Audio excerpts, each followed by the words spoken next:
Right, we're still enjoying our tangents here, part 6, the final part of analytical geometry, and our 5th example. So you're probably well in the swing of it by now, and let's look at what we get. Given circle with tangent PQ touching the... There's a lot going on here, right? And that's why I'm pausing before going with tangent PQ touching at P. Okay, I'm going to just do this bit by bit and go, here's a circle. It'd be useful if we knew a bit more, like the center and the radius of our circle.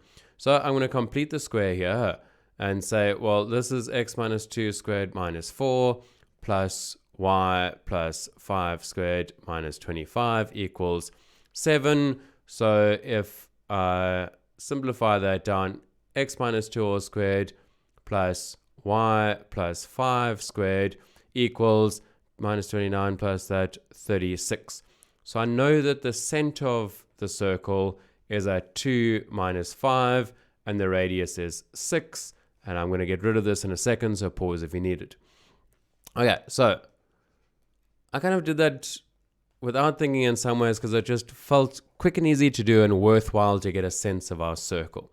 So now we could even draw our circle. So I'm going to draw what it looks like. It's mostly down in this quadrant, so I'm going to give myself a bit more space here and say, well, that point there, 2 minus 5 is maybe, and if you get your scale a bit better than me, well done. But I know that it must cut this axis, and I think in this case, I'm going to see how I do on this here. Let's see. If I draw it like that, there we go. What a nice looking circle. Okay, so there's our circle, and we know that this point here is 2 minus 5, and our radius is 6.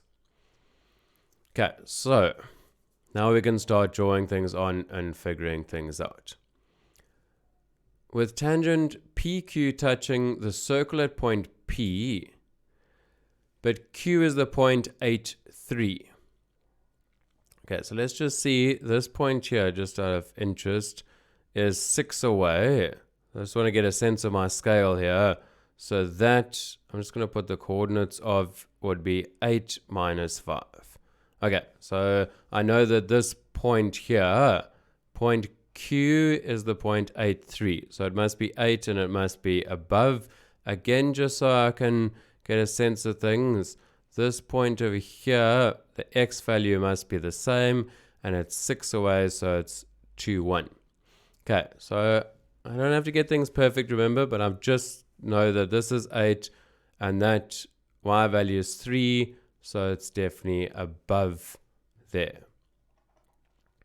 Okay, cool. So that is point Q, 8, 3. And I know that, okay, these points may or may not matter. I know that I've got a tangent now to the circle. So wait a second. If this were a radius, wouldn't our tangent be like that? Ooh, let's make it a bit better. Like that at 90 degrees. So that would be where it touches the circle. So this is one option for point P. There's of course a second option, and that is perhaps over here. There could be another option for P. So if we had a radius over here, and this were at 90 degrees, P could also be over here somewhere. Now my diagram's not to scale, so remember the bits of my diagram that I'm going to trust and not trust. I'm not going to trust that I know that P is there and not there on the x-axis or even higher up, because I haven't drawn it well enough to know. But I know that there will be a second option for P. I do know that this I can trust that this is at 90 degrees. Okay, so it says determine the length of PQ. So one way to do this, and pause and give it a go yourself, because you might come up with another interesting way or the same way. So pause and try that. But one way that we could maybe do this is we could draw a line like that. In fact, I'm being silly. The length of PQ. I'm overcomplicating it because this distance here from 3 to minus 5, isn't that just 8? Done. That was easy. PQ equals H. Okay, so that was that. In this example, that worked quite nicely. But I'm going to just look at another way of doing it just quickly, which is perhaps you wanted to draw that line in, and you could work out this distance using the distance formula. You know that the radius of the circle is 6, and then you could use Pythagoras to find the 8. But forget all of that. Look, it's 8. That is easy. And this here must also be 8.